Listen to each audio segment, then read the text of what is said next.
Alright, so we're going to be looking at coupled harmonic oscillators.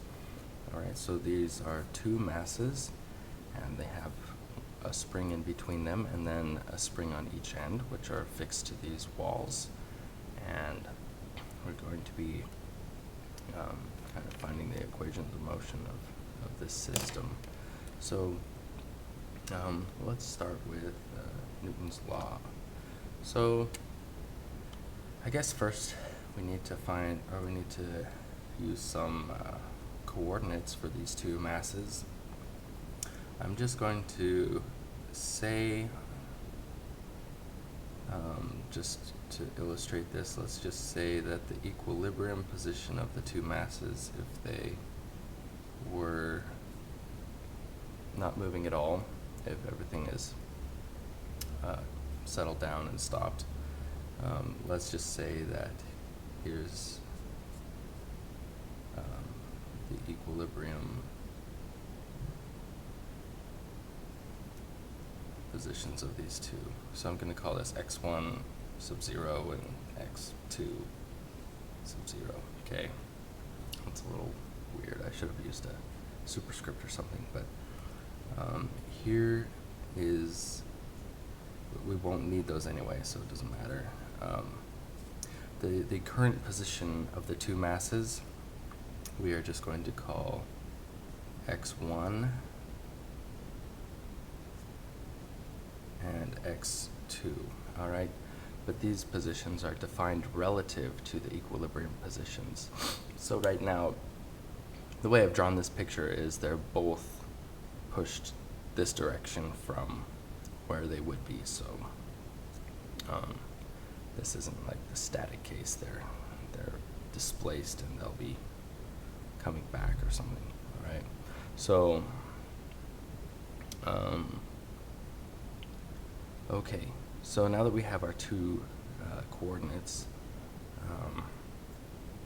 let's sort of look at Newton's law for this system. All right, so for the first mass, we have, well, it's mass multiplied F equals ma, right? So here's the ma. So we have the double position derivative, or time derivative, right, of this position coordinate. So here's the ma, right? Now we need the sum of the forces. And so if it's displaced this way, from this spring there is going to be, right, the only two forces that will act on this mass come from these two springs. All right, if it's displaced this way, the force is going to be pulling it the other way. So our first force is a 1 over 4 kx1, all right? All right, and so this minus sign just shows that this force is in that direction, all right? When the mass drifts over to the other side of its equilibrium position, then this becomes minus this x1 coordinate, and then that minus sign will cancel with this one, and we'll get a force in the other direction. The spring is then pushing on the mass. So, all right, so that's one, all right. And the other one, it depends only on the length of this spring, right? And if, all right, and so it depends on the relative position of these two masses. And so let's write this out and then just check it real quick to make sure it's right. So the relative position x2 minus x1. All right, so suppose x1 goes away, right? That we get a 0, so that it's located right here at x1 naught, right, at the equilibrium position. If this were to go away, so we're holding this one steady, and then if we move this one over here to x2, so positive x2, then this will be pulling on, this spring will be pulling on this mass, and we should get a positive force, which is what we get here. All right, suppose this one we're at its equilibrium position, and this x2 goes to 0. Then when this mass moves to x1, the spring will be pushing it the other direction, so we should get a minus sign, right, for this force. So it'll be a force in the negative direction. All right, so this checks out. All right, so now let's look at the equation of motion for the second mass here. All right, this time the mass is 4m. All right, and now we have an x2 double dot.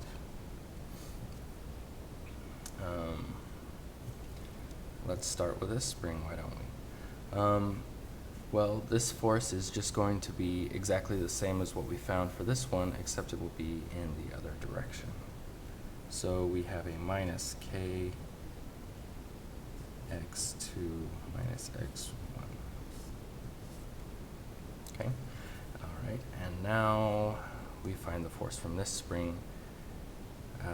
So if we have a positive displacement for x2, if x2 is positive, then we expect this to be pushing backwards, so a negative force in the minus direction. So we have a minus sign, and that's just the spring constant here multiplied by this displacement x2. All right, so here we have these coupled equations, right? This x2 appears up here in this equation for x1 double dot, and x1 appears in this equation for x2 double dot. So we are now going to we're going to be looking for solutions that oscillate at the same frequency. So where these two masses, they may have different displacements at a given time, and they may be going in different directions, right? But they're going to have the same frequency, all right? So they'll like maintain the same phase with each other. No, whatever that phase may be, they may be anti-aligned, right? Or they may both move together, you know, or maybe, who knows, maybe in some situations you might get some strange other phase, maybe if we add more masses and whatnot. Anyway, so we're going to assume a solution for x1 that looks like some amplitude, which we do not know, but it's just going to be in harmonic motion, so we'll just have a cosine omega t. All right, so here's the frequency, and that's going to be the same for both of them, just in since we're finding normal moves. All right, so the only thing different about these two is the amplitude, which, and that, I guess, by amplitude, I mean, that could differ in sign as well, right? Just meaning, well, anyway, they could be out of phase with each other. All right, so we'll go ahead and plug these in. So for our x1 case here, we're going to have an m, and then when we take two derivatives of this, we're just going to get a minus sign out, right? Because when we take the derivative of cosine, we get a minus sign, and then when we take derivative of that sign, we'll get a cosine again. So we end up with this same thing, except we get a minus sign, and we also get two powers, a power of 2 of this frequency here. So m omega squared, and then I'm just going to save on space. I could write this whole a1 cosine I'm just going to write an x1 here since all of that is equal to x1, okay? All right, moving on, we have equal sign. Now we're on to this minus 1/4, okay? And then we just have an x1, right? We're not taking a derivative, whatever, we would just get this piece in there as well.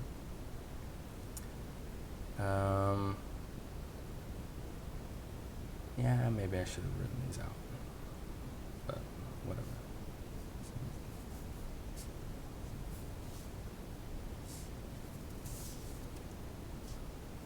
Okay, so now we're putting in an x2.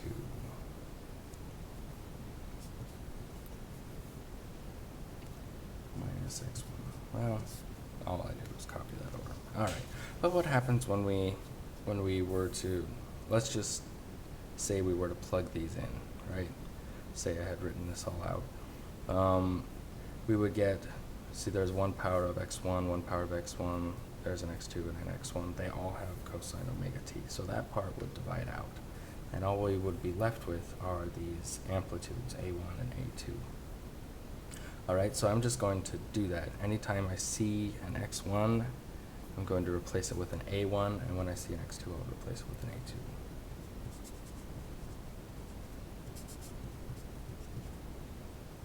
And why not combine a couple things? So we'd have a minus, here's a minus 1/4 kx1, and here's a minus 1 kx1, right?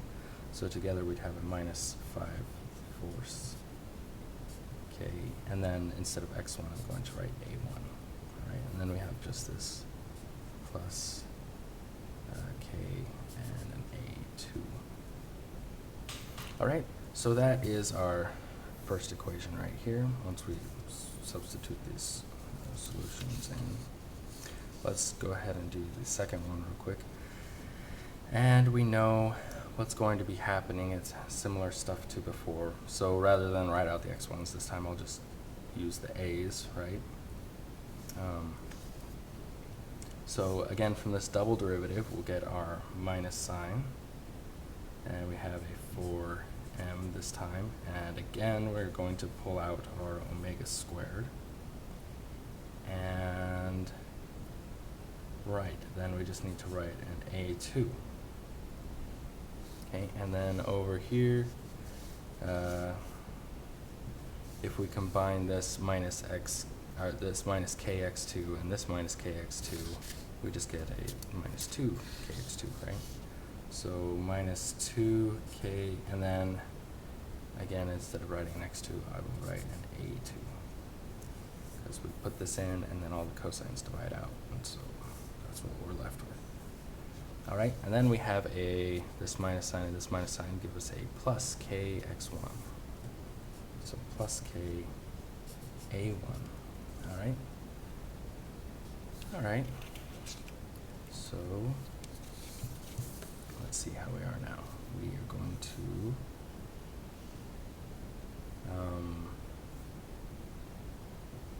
what are we going to do? We are going to just real quick, let's write these out as, let's see, how do we want to do this? I'm going to combine the terms with a in them, okay? And so, and I'm also going to bring them all onto one side. So I'm just going to bring this over here and combine it with a. So we have an m omega squared from right here. I brought this over, so it's plus, it's positive. And then we still have this minus sign, minus 5/4 k. And we are gathering these together, so we have an a1. All right, so brought this over here, gathered the a1s together. Now we have a plus k a2, and that's going to be equal to 0. All right, like what was left over on this side after I brought this over. Okay, let's do the same thing for the other one. I'm going to write this as, yeah, as a k a1, so we get our a's all over at the beginning, and then plus, now this time we have a 4m omega squared minus 2k. All right, and this is multiplied by a2, and that's equal to 0 at the end. Okay, here we go. All right, so we just have a system of equations here. Kind of the reason I wrote them as this is as with the a's all on this side and on this side is I can now write this as a matrix, and these are going to be solved when the determinant of this equation goes to 0. So we have an m omega squared minus 5k over 4 here, and a k. And was there a, did I mess up? No. Nope, we're good. Okay, I thought there might be a 2 here, but it's over here. Here's a k, and a 4m omega squared minus 2k. This determinant is going to equal 0 for our solution. All right, here we go. So when we multiply this out, we have, we're going to take these terms multiplied together minus those terms multiplied together. So here we go. We are going to multiply these two terms together. So first I'm going to look at, let me just write this out real quick. Make it easier to follow.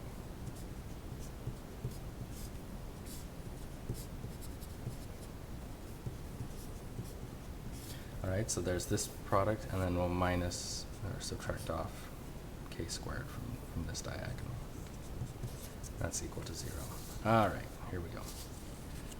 Alright, so we have a 4m squared omega to the 4th power minus, I'm taking this inner term here, so the 4's divide out, we have a 5km omega squared, and here we have a minus 2km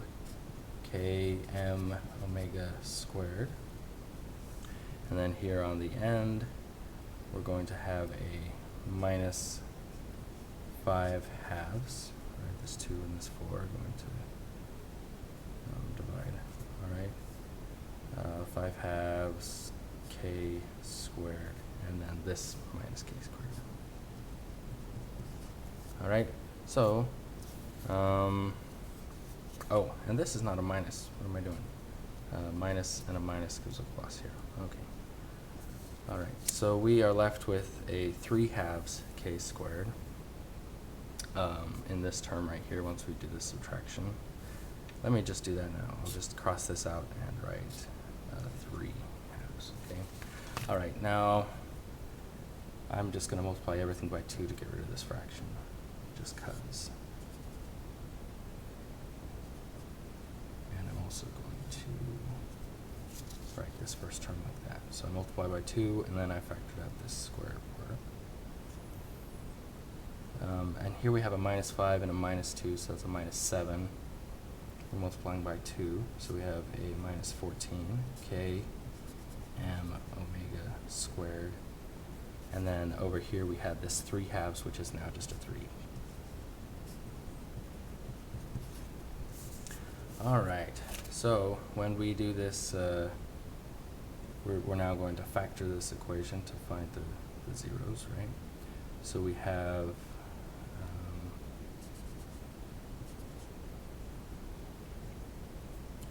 an m omega squared term in each.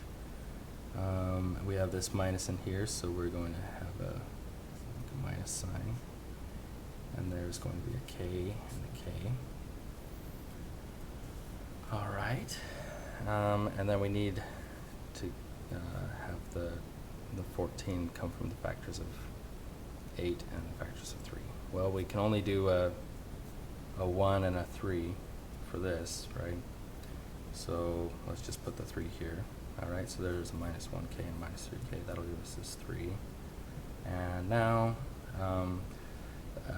the way to do this, we have a 2 and a 4. So the 4 needs to multiply with the 3. So I will put that right here. And the 2 will multiply with the 1. So 3 times 4 is 12.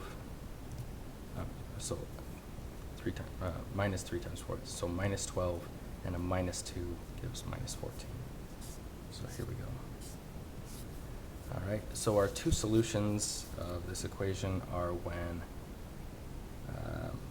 so all we did was factor this into these two factors, multiply these two together, you would get back to this. But our two solutions are when each of these factors equals 0. All right, so some more paper, and away we go. Let's solve for the frequency. Okay, so since this equals 0, I'm just going to say, so solving this first one for the frequency, we would get a k on this side, and then we're going to divide by 4m, and then we'll take the square root to get rid of this square. All right, and solving this one, we get a 3k, and divided by a 2m, okay, and also take the square root. All right, I guess you could bring this out as the square root of 1/4 is just 1/2, so we could bring that out. All right, so this one is obviously bigger, right? These are k's are positive, m's are positive. We have 3/2 versus 1/4, so this one's the fast frequency and this one's the slow frequency. All right, so now we want to, so we found our two frequencies now. Now the initial conditions that were given is, what was it? It was if this mass is initially, so everything's at rest, right? This mass is initially displaced 2 centimeters this way, all right? If we want the whole system to oscillate purely at this frequency, right, which is the back and forth frequency, they oppose each other like this, the fast mode, then what does the initial displacement of this have to be? So basically what we're doing is we're holding these two masses, and this one is moved 2 centimeters here. We're trying to get this frequency right here, so where do we need to move this mass before we let them both go? All right, so we are just going to take the frequency that we found and plug it in. We'll just plug it into, let's just plug it into these equations. How about? Probably as good as any. All right, and both of these equations, right, we have two equations.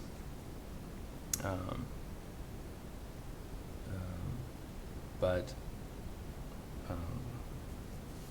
since we already found one of these solutions, when we plug this in, we'll just get a relationship between A1 and A2.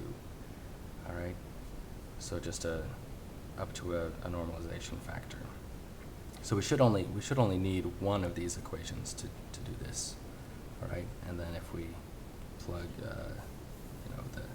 the slow mode frequency in, we would get another relationship between A1 and A2, right? But we're given A1 at t equals 0. So once we get this relationship between A1 and A2, we're good to go.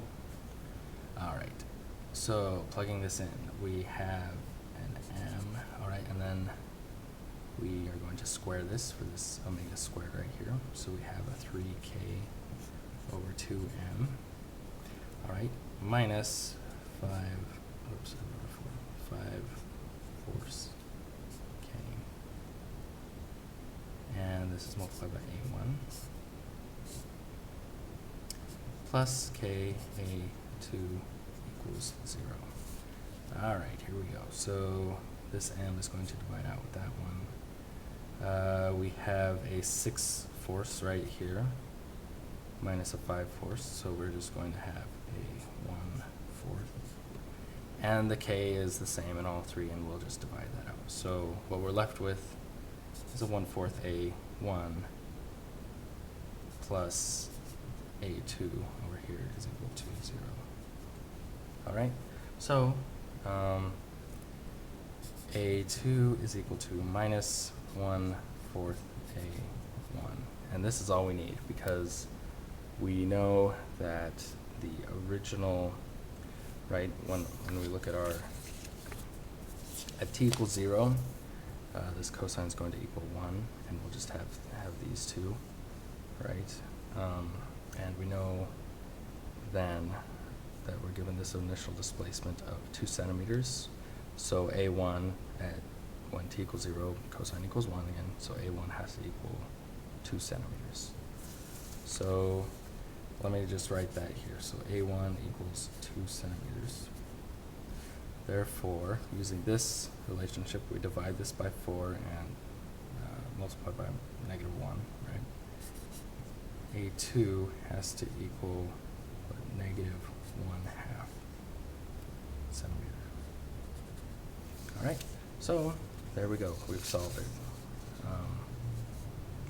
Meaning, if I'm holding this mass 2 centimeters away to the right from its equilibrium position, and I want the system to oscillate at its fast mode, then I need to move this one 1/2 centimeter past its equilibrium position in this direction. And when I let them both go, it will oscillate purely at the fast mode frequency. Just for fun, why not? Let's try this for like the slow mode frequency. Okay, why not? So hey, let's just use this equation again. Here's an m, and now this time we're squaring this one. So k over 4m minus 5 over 4k a1 plus k a2 equals 0. All right. These m's will again divide out, and k force minus 5k force just gives a minus 4k force, which is just a minus k a1 plus k a2 equals 0. All right, so dividing by k, you can see that a1 is equal to a2. Wow. I guess that makes sense, right? Because for the slow mode, we want them both going in the same direction, right? So I guess this is a little bit of a trivial case, right? So if they have the same phase, then they will stay the same distance apart. If you want them to stay the same distance apart, you don't want this spring, to have anything to do with it. So, meaning if you move this mass 2 centimeters over to begin with, a1, right, then a2 also has to equal 2 centimeters. So rather than for the fast mode, you'd move it 1/4 centimeter this way, you're going to move it 2 centimeters to the right, the same as the other one. So you move them both 2 centimeters, and then they should stay in phase, right? And it doesn't matter whether it's 2 centimeters or 3 or whatever, because we're general right here.